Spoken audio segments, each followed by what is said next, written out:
Welcome to a World of Good podcast. I'm Nate Tatman. And I'm Andrew Gale. And we are two friends who love Jesus, care about the church, and travel the world to share stories of people who do the same. Our conversations happen in all kinds of places. Like a coffee shop and an airport terminal. Or even the back of a crowded taxi. But no matter where we go, from Argentina to Zimbabwe, we capture stories of the good God is doing around the world. And we hope those stories will do you a world of good.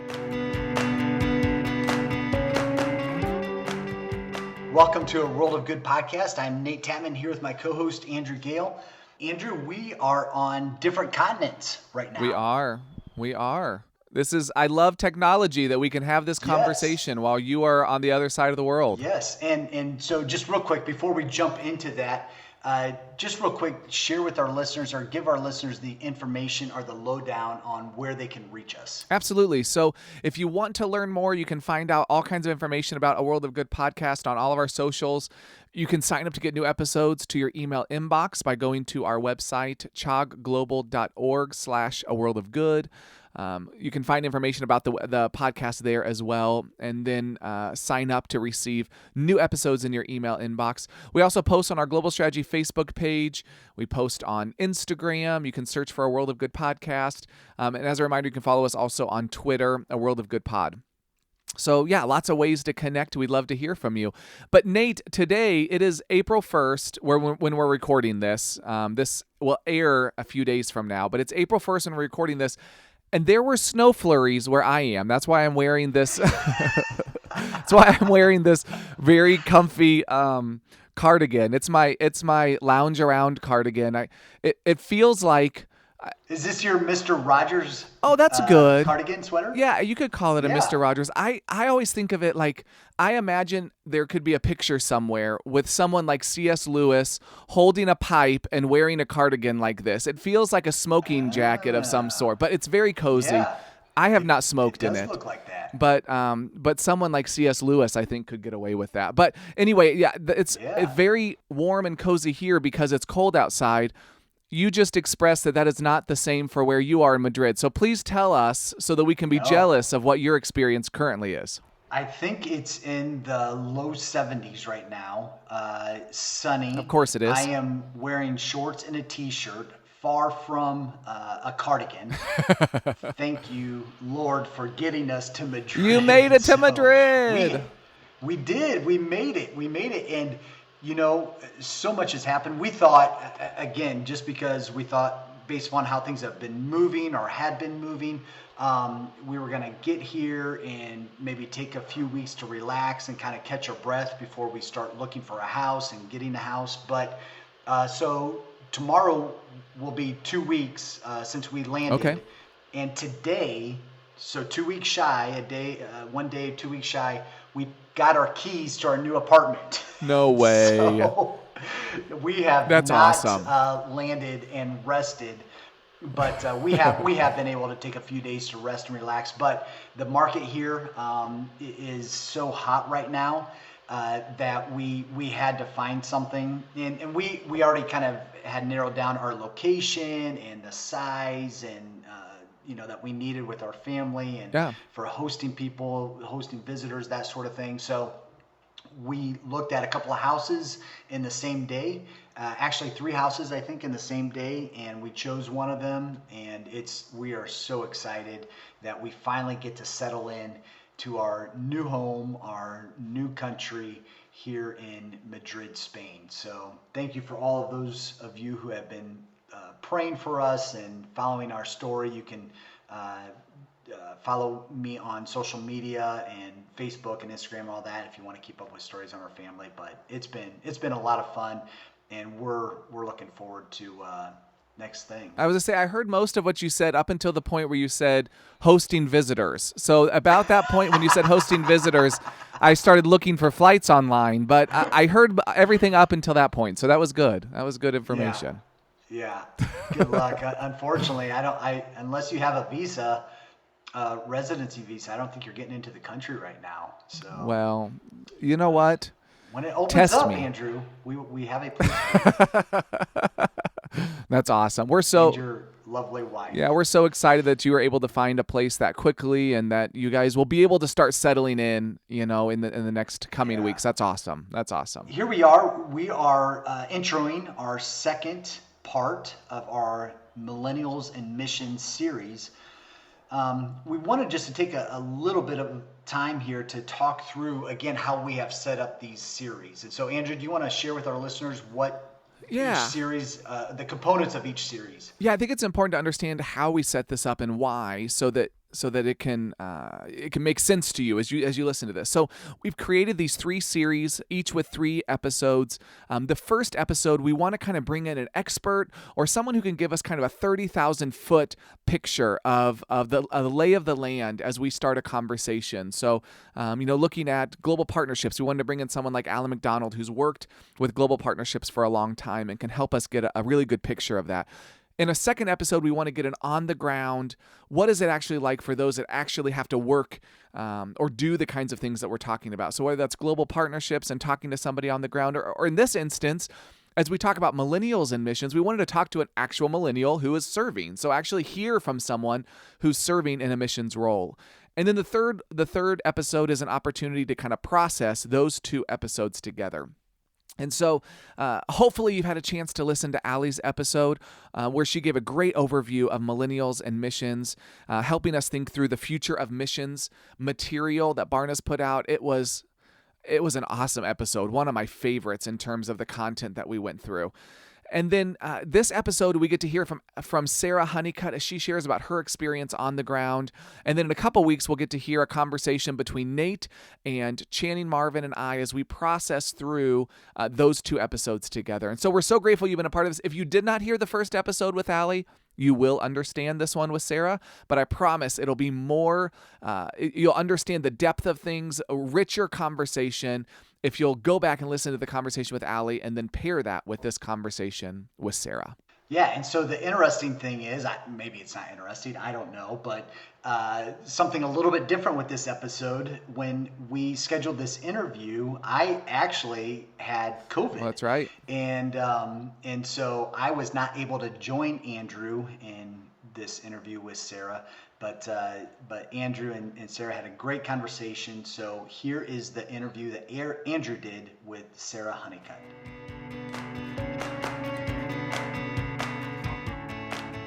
So Sarah, tell us where you are. I mean, right now, I know that you're sitting like outside while I am inside with a cardigan trying to stay warm, but tell us where you are and what you do. So I am in a little island called Roatan, Honduras. And if you Google it, you will see a beautiful place and you will probably, what work are you doing there? But that's where I am. And I am a teacher at a local school here, an English teacher. That's awesome. So tell us a little bit about Roatan. This is not a place that I was familiar with until, I got to know you and the work that you're doing, because it's Honduras. I mean, it's off the coast of Honduras. It is Honduras, but it's not Honduras as well. Like, it's very different. So tell us about it. Where is it? What's it like? Paint us a picture of what Roatan is. So Roatan is one of the biggest of the Bay Islands off the northeast coast of Honduras, and the Bay Islands are one of the departments of Honduras. But what is unique about Roatan in relation to the rest of Honduras is that it's English speaking, because when you think of it, when you think of Roatan, it's going to be more like a Caribbean setting than going to Latin America. So it's just a place a tiny place where a bunch of cultures have decided to come and converge together. But the majority of people here, although I feel like that's shifting some, are Black Islanders who are descendants of slaves who migrated from the Cayman Islands back in the mid 1800s. Okay. And yeah, it's a tiny place with a lot of culture and history, and yeah. So when you get off the plane in Roatan, I had the pleasure of getting to visit you, and so I flew to Honduras and then did the little 35-minute flight in a plane that could have fit in my living room. It was a very, unique experience. Being on a plane that I don't know that I've ever experienced being on a plane where I could see out the front window, the windshield, and like where you were going. You take this 35-minute hop, skip, and a jump over to Roatan. You get off. And you're right, like it's more like being in what I would assume like Jamaica would be like than it is being in Latin America. Both the language, the culture feels much more Caribbean. And so are there challenges between Roatan and how it connects and relates to Honduras? I mean, how is Roatan seen by Hondurans, by people that live on the main island, the mainland? Roatan is a vacation spot for them. It's beautiful. It's a place where they think they can come and then find jobs and make a lot of money to send back home, which is like not the reality once you get here. And I feel like that sometimes that people from the mainland see people from Roatan as just like so different from them that they're not really part of Honduras, but they want them to be part of Honduras because Roatan, the economy of Roatan keeps the country running. So we're seen kind of like as country different. You're not from Tegucigalpa, but it's a beautiful place.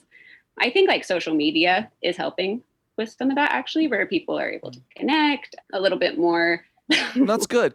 I think that one of the things that's fascinating to me, I know you've done some work, and we'll talk about all kinds of different stuff, but I know you've done some work with the police force, because the police force is largely Spanish speaking. Is that right? And so we're doing some English training, because here you have these people from mainland that come and are kind of, part of the police force on the island, but it's a completely different cultural location for them to be. So when the police come here, I think they have a lot of culture shock when they arrive, and they've been conditioned to see Black Islanders one way. And so, teaching English to the police was a really good opportunity to, one, help them learn some English, because there's a lot of people here who speak English, but two, to be able to help them see Roatan as not just like a place where they're coming to keep law and order, but these are people who have a story and a culture that they want to share with you. So teaching English to the police at least gave me opportunities to be able to talk to them about like, well, why is it like you think that about people from the car wash? Like, do you know any of them? And a really great thing that happened through the relationships that we've developed with the police, although we're not teaching there right now, was that nationwide, the police have been doing some community policing initiatives and programs for kids. And so because of our connection, they actually came and did a camp, like a day camp with our kids at school.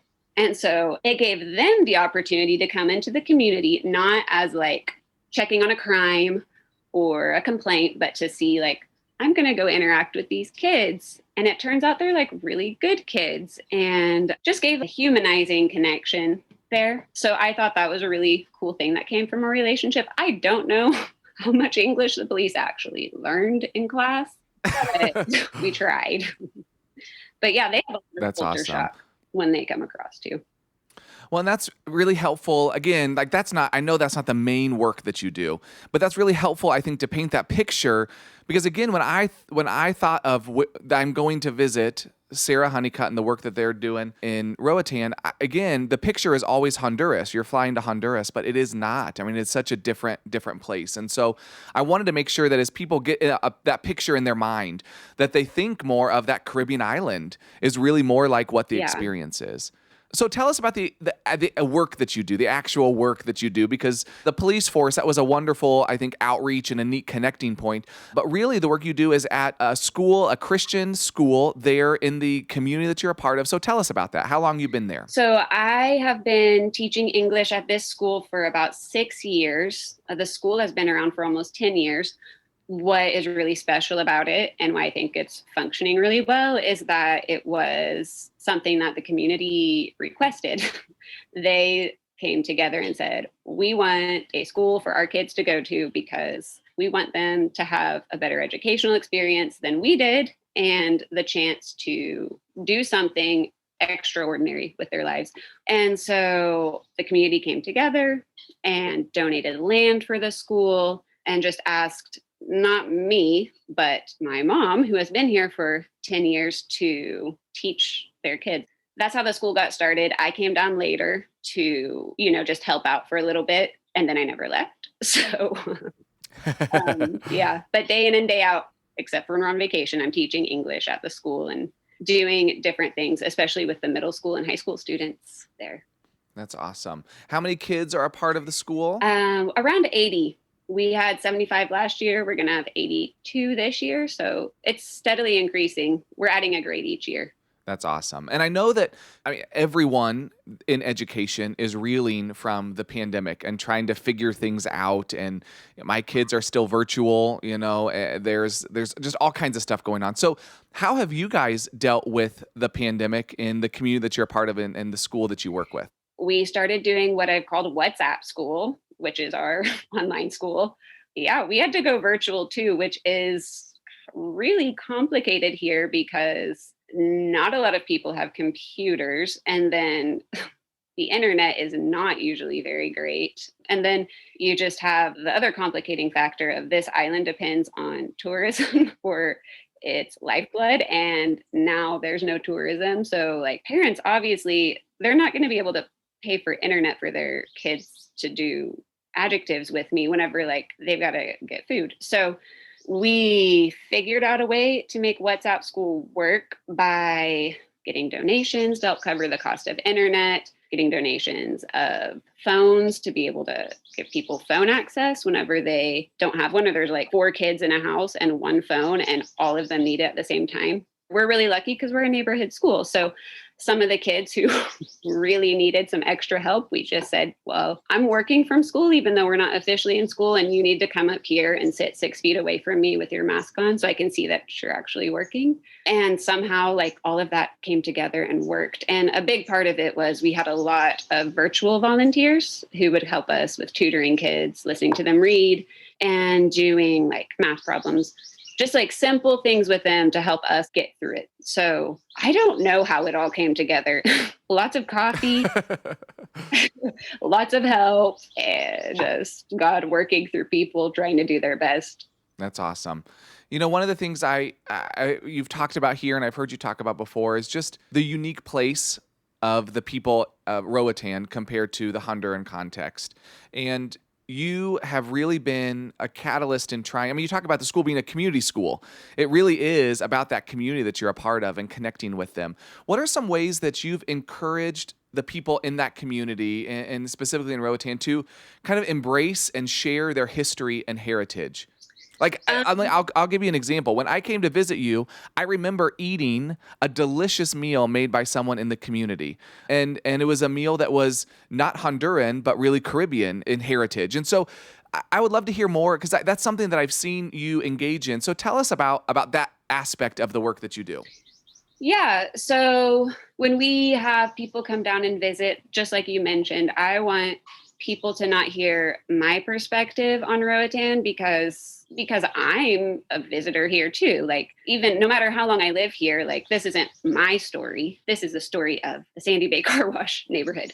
And so I want people to go and talk to Maisie or Miss Doris and hear their history and their perspectives. I want them to try island food. I want them to get really good at like listening and asking questions and then just listening and absorbing.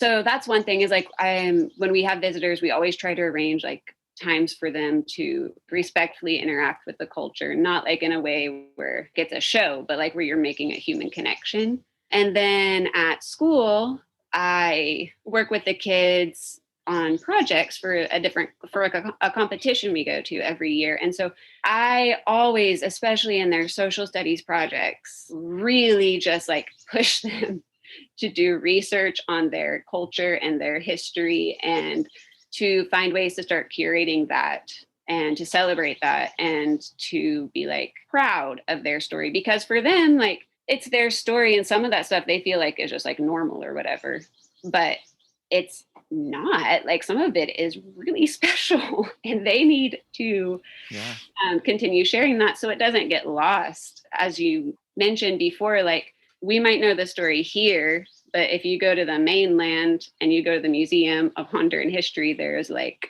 not one sentence about the Bay Islands or English-speaking Black Islanders. And so I'm just like encouraging them to really embrace that, and then to do their projects excellence. So that way we go and we win those competitions and everyone gets to see the projects and read about them and be like, wow, that's cool. Tell me more. So those are just some different ways that I really want the students to take ownership of their stories. I love to write and to tell stories, but like I want them to do it. And I want this to be like their thing. And so that's just where I feel like this is an area where I can help support the culture without like saying like, you have to do it my way because I obviously know what's best. No, I don't. So yeah, those are a couple things that I really try to encourage here. Well, I appreciate that posture that you have with the culture of really wanting to support, to encourage, but again, not to do it in a way where you're in charge or you're making those decisions, but also helping them recognize that. I mean, it's crazy for me to think about that you could go to a museum of Honduran history and not see information about a major island that is as you said, a large economic part of Honduras and yet not represented in its history and its heritage. And so that's an incredible opportunity to walk with this community, which is called the Sandy Bay. Did you call it the Sandy Bay Car Wash? Yeah, because there's a car wash in front. That's how they're known by. Yeah. That's awesome. So just to be able to lift up that community and the island of Roatan and its place in the Honduran context and history and heritage. That's really cool. So I have a question about millennials. We're doing this series on millennials and missions. And one of the reasons we wanted to chat with you is because I think you're a millennial. I won't ask you to tell your age, but I think you were born somewhere in the 1980s, 90s range. So there's a lot of research about millennials. They're the most researched generation in history. And I know that partly because I've been one that's added to that research with my writing as well. But here's my question. Millennials also have a bunch of negative connotations or, things that are associated with it. Do you think of yourself as a millennial, and why or why not? Yes, I do think of myself as a millennial, and I was born in 1987. It's okay. Okay, there we go. I do. I feel like I'm really happy that I grew up somewhat disconnected. Like technology wasn't a huge part of my childhood, but that I am still getting to like reap the benefits of growing up with it later on. I guess if you define millennials as like returning to live with their parents, I totally fit that because I'm living with my mom again. But you're living with your mom on an island off the coast of Honduras. It's slightly different than in the basement of, the suburban, that image that we have. No, yeah. No, and I'm happy like with where my life is right now. I'm not necessarily like motivated by starting a family or I feel like very like driven, like cause driven, or like wanting to do something that feels like it has a purpose. And so I guess in that way where maybe previous generations had, and this is generalizing, but like maybe pressured to go get a job that pays like some money so you can get your house and have your kids and can be like stable. That hasn't always been like the driving factor for me. And I don't know if that helps qualify me as a millennial, but I know we have our problems. But overall, I can embrace that title. Yeah. Well, recent research by Barna, shows that millennials struggle with the idea of serving globally and that there are a number of barriers to serving. So tell me about your experience. Like, why did you decide to go and serve globally? Why did you decide to go and serve in Roatan? And did you experience any barriers in your pursuit of global ministry? Yeah, actually, yeah, I did. So I ended up in Roatan because of something that started when I was in England, which was I was studying post-colonial literature and theory, and which I found super interesting. And a lot of people were just like, wow, that sounds so boring. Why'd you go do that? You should have studied C.S. Lewis or something while you were there. But I just remember feeling like the Holy Spirit talking to me saying like, Sarah, you have like been pretty selfish for a while. And like, you're about to go out into the world and you have this degree and you have all of these things going for you. Like, how about let's not be selfish all the time? So I knew from then, like I wanted to help people, but I didn't know what that would look like because I really benefited growing up from the help of the local church. There are obviously like lots of things that are imperfect, but the church was always there for my family, like when the lights were going to get turned off or how were we going to buy groceries. Like the church was there. And so I had some really positive experiences with it in that way, and just like a history of global service within my family. So it was maybe something that was partly in my DNA. But I stayed in Oklahoma for a while and worked an organization that did after school programming and did like writing and marketing and volunteer coordinating for them. And that was really great. But then I just knew I really felt like this tug to like get outside myself a little bit more. I guess once you start traveling too, you just want to kind of keep exploring. So I spent some time in East Africa, and then I came here, and I just felt, my heart just felt really happy here, and that I was able to do something that was making a concrete difference, and that was actually really helpful. They needed English teachers at the school, and I was doing a pretty good job at it. And so I just thought I would come and help for a while, but just really felt like after a couple of years down here that if I had the opportunity to do something that was helping meet a need, and I could do it with such amazing people around me, and I could do it in a way that was also like reflecting Christ's love, I wanted to do that. And not everyone has that opportunity. And so I decided to like grow up and be official and start actually taking a stand and not being wishy-washy, like, well, I might stay or I might go back. But I did have some barriers to that. And I still like think about them quite a lot. I'm very aware that Christianity and education have both like been tools for good, but also for bad things.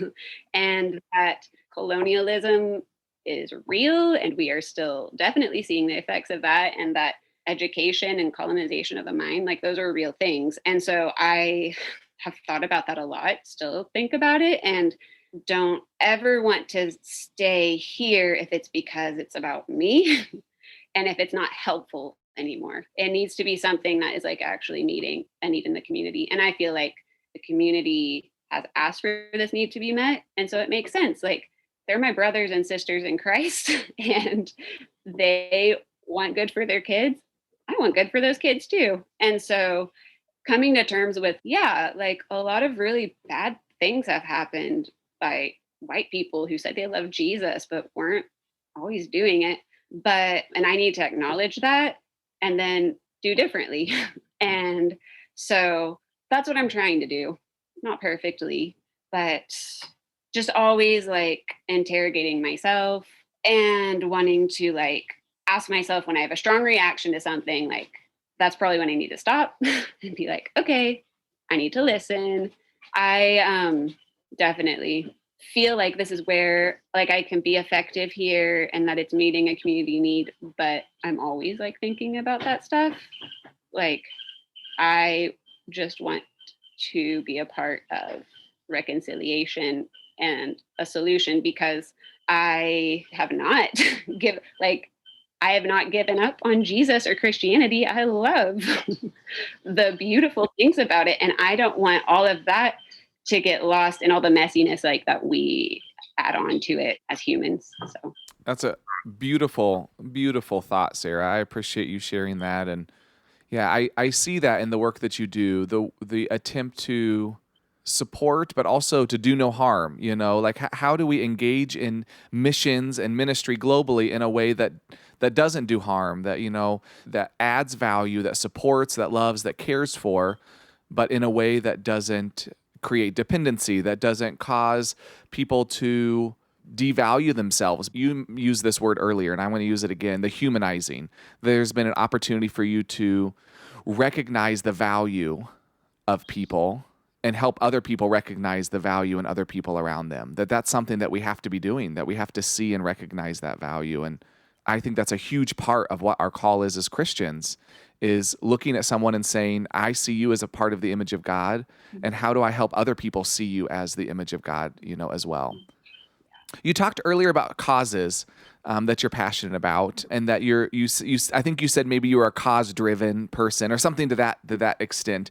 What causes are you passionate about? Because when I hear causes, I can list 100 different things that people could be passionate about. What are some of the specific causes that for you are important, are vital? And you've listed some of them, but I just what other ones keep you up at night? I think education is super important because it affects everything else. And if a child is given an education and the tools to function in the world, and then also knows like their value and worth, and knows like that they've got people supporting them and have their back, then like they're going to go do really great things. And I believe that because it was also true for me. And then also just seeing, especially these girls at my school, seeing them take ownership of how amazing it is, like that they are strong, intelligent, wonderful Black girls who can do great things and who have a beautiful heritage and history that they can be proud of. Like, yeah, just like encouraging girls to be like proud of themselves, education, and just really making sure that we as Christians start to give Jesus like the good name that he deserves. Because when you look at Jesus, like, and you read his teachings, he was just like so much bigger than we like have been giving him credit for. And so I just want for people to see that like following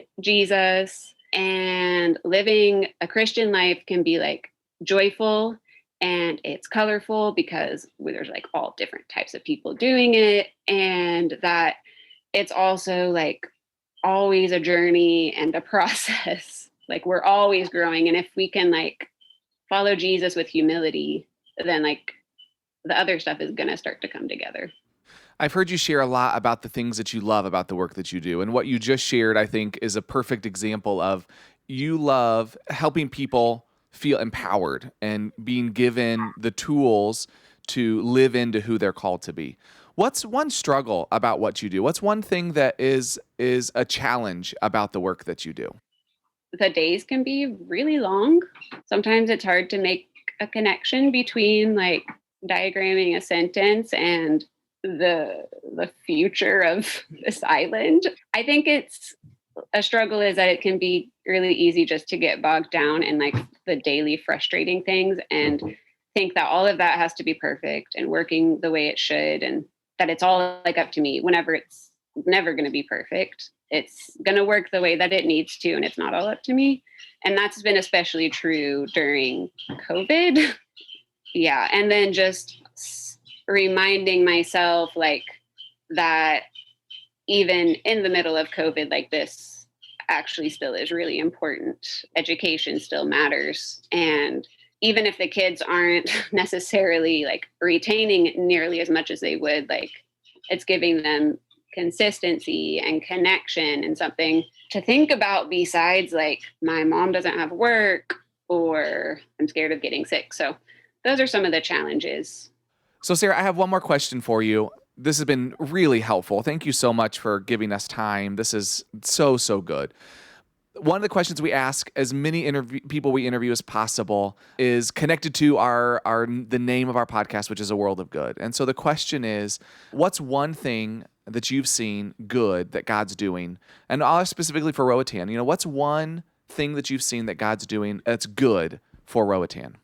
He's just been really working in this community to bring it back to community. And I'm not saying that from my perspective, but like from one of the parents was saying, like, because of the school and the parents coming together and then all of us working together for these kids, like there's just a lot more unity there. And of course, like when you live close to each other, there's always going to be like stuff going on. You're not always going to be happy, but there is just like a real sense of this is our community. We are proud of these students and we are proud to like be together and be the car wash. That's really cool to me, because like one of the first things that I heard about this neighborhood was that it was like super dangerous and you should go back there. And that's not the case at all. Like everyone should come visit. Don't all stay here because we want to keep it.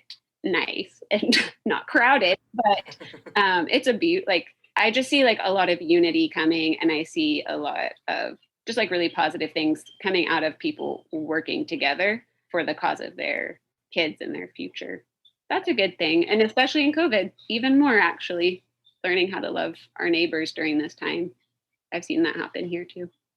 That's awesome. Thank you so much for sharing, and thank you for the work that you're doing. I know that, we ask the question the way we do because you're exactly right. Like, it's not, what is Sarah doing good, but what is the good that God's doing? And certainly God is using you. And I know you would be really quick to say, that it's God, not you. But I thank you for your work because I know that God works through you, through the school, through the kids that you're impacting.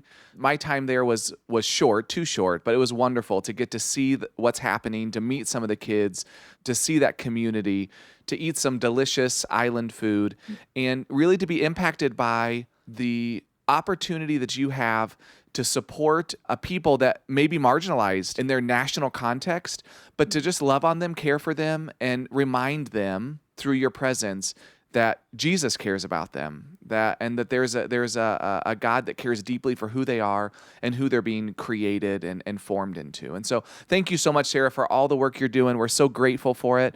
And we hope you enjoy, while we're enjoying the winter here, we hope you're enjoying the beautiful weather in Roatan. Oh, thank you. I might have to go to the beach this afternoon. Thanks for listening to A World of Good. A World of Good is a podcast production of Global Strategy and Church of God Ministries. Our theme song is Colorado by Leo Flores. If you want to join the conversation, visit us at Twitter at A World of Good Pod, on Instagram, A World of Good Podcast, or visit our website, chogglobal.org/A World of Good. And join us next time as we share more stories of good from around the world.